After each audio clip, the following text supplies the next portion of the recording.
मध्य प्रदेश कांग्रेस अब प्रदेश स्तरीय संविधान बचाओ रैली का आयोजन करी। इसी कड़ी में आज ग्वालियर में संविधान बचाओ रैली की गई। कांग्रेस नेताओं ने संविधान बचाने के नाम पर केंद्र की मोदी सरकार को जमकर घेरा। वहीं इस दौरान जब दिग्विजय सिंह का भाषण शुरू हुआ तो सुनने वाले कांग्रेसी ही गायब हो गए, जिसके बाद दिग्विजय सिंह गुस्से में आ गए। वो मन से कहने लगे, मंच की लड़ाई खत्म करो, अब मैं नीचे बैठूंगा, जब बोलने का वक्त आएगा तब बोलूंगा। कई लोग आ जाते हैं बैठने के लिए, ये गलत है। वहीं बीजेपी कांग्रेस की संविधान बचाओ रैली पर उसे जमकर घेर रही है। भले ही विधानसभा में अभी 3 साल का वक्त बचा हो, लेकिन कांग्रेस अभी से बीजेपी की केंद्र और राज्य सरकार के खिलाफ माहौल बनाने के लिए निकल पड़ी है। वो अब अपने कैंपेन को संविधान बचाओ अभियान का नाम दे रही, जिसमें प्रदेश स्तर पर रैली, जिला स्तर और ब्लॉक स्तर पर जाने का प्लान है। इसी कड़ी में आज ग्वालियर में रैली आयोजित की गई, जिसमें जीतू पटवारी ने कहा, ज्योतिरादित्य सिंधिया ने विधायकों को दल बदलवा कर एक चुनी हुई सरकार को गिरा दिया। ज्योतिरादित्य सिंधिया ने कहा था वो सड़क पर उतरेंगे क्योंकि उनका अपमान हो रहा है। उन्होंने इसे संविधान पर आघात बताया और आपके दिए हुए वोट को चुनौती दी। अगर ये संविधान खतरे में नहीं था तो फिर और क्या था। आज वही ज्योतिरादित्य सिंधिया देश में मंत्री बने हुए हैं।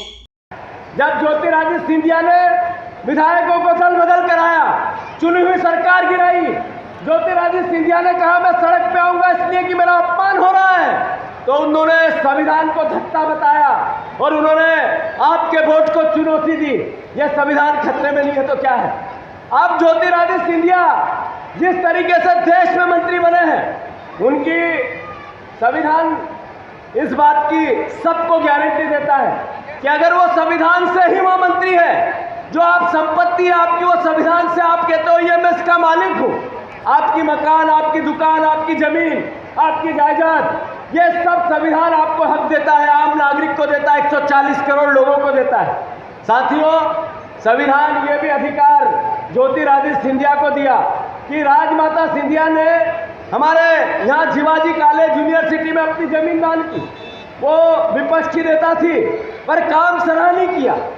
उन्होंने माधव कन्या विद्यालय को अपना जमीन दान की और संविधान के बल पर ज्योतिरादित्य सिंधिया मोती महल की जमीन संविधान से छीनना चाहते हैं।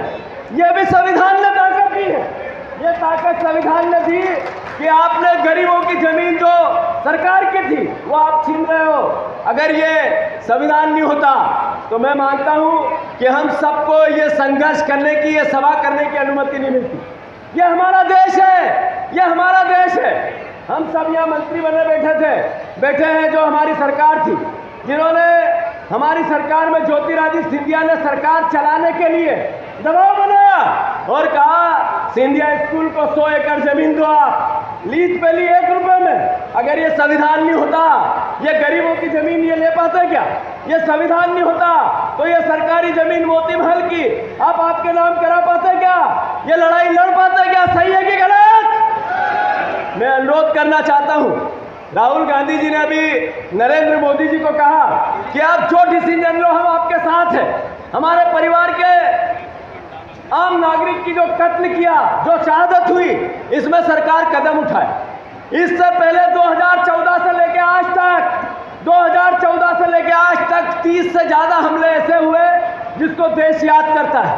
सरकार तो बनी थी एक के बदले 10 सर लाने को लेकर, सरकार तो बनी थी कराची और पाकिस्तान में घुसने को लेकर, सरकार तो बनी थी चाइना को लाल आंख दिखाने को लेकर। अगर कांग्रेस पार्टी, पूरा देश, 140 करोड़ लोग मोदी जी को कह रहे हैं कि हमला करो, जिनने भारत माता के मस्तक पे वार किया है उन पर हमला करो, बदला लो, पर आज सरकार मेमनी बनी हुई है।